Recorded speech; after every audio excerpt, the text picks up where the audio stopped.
విద్యుత్ సంస్థలో పనిచేస్తున్న విద్యుత్ మీటర్ల రీడర్స్కు ఉద్యోగ భద్రత కల్పించాలని ఆ సంస్థ నేతలు పేర్కొన్నారు.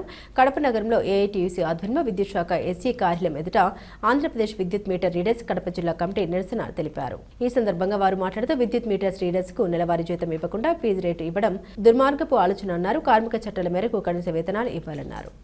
మీటర్ రీడర్కు ఉద్యోగ భద్రత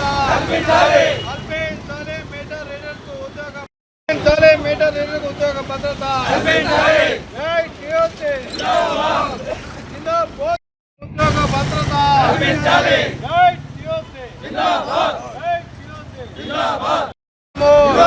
ఇవ్వాలి మీటర్ కనీస వేతనము ఇవ్వాలి మీటర్ రీడర్కు కనీస వేతనము. విద్యుత్ సంస్థలో గత 10-15 సంవత్సరాలుగా మీటర్ రీడర్స్గా కొనసాగుతున్నారు. వాళ్ళకు కనీస వేతనాలు ఇవ్వకుండా ఇటీవల కేంద్ర రాష్ట్ర ప్రభుత్వాలు విద్యుత్ సవరణ చట్టం తీసుకొచ్చి వీళ్ళ యొక్క గొంతులు కోసేందుకు ప్రయత్నం చేస్తుంది.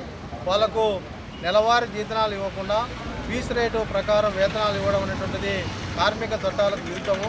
కనీస వేతనాలు ఇవ్వాలని చెప్పి ఈరోజు విద్యుత్ మీటర్ రీడర్స్ అసోసియేషన్ ఏఐటీయూసీ అనుబంధం రాష్ట్ర వ్యాప్తంగా అన్ని విద్యుత్ భవనాల దగ్గర ఆందోళన కార్యక్రమం నిర్వహిస్తున్నారు. అందులో భాగంగానే కడపలో కూడా నిర్వహిస్తున్నాం.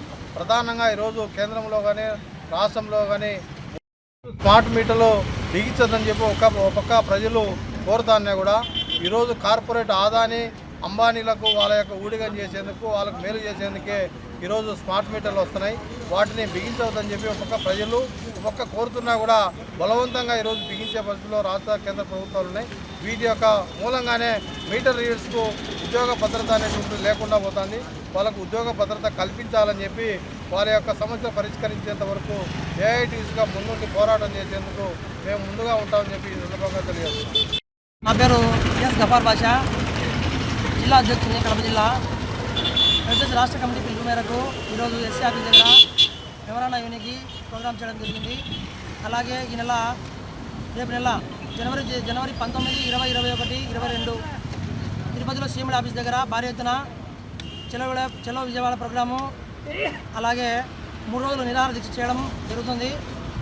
రేపు నెల 30, 31, 1వ తేదీ ఫిబ్రవరి విజయవాడలో ఆమరణ నిరాహార దీక్ష కూర్చోవాలని నిర్ణయించుకున్నాము. దీనికి కారణము మా ఉపాధి పోతుందనేది.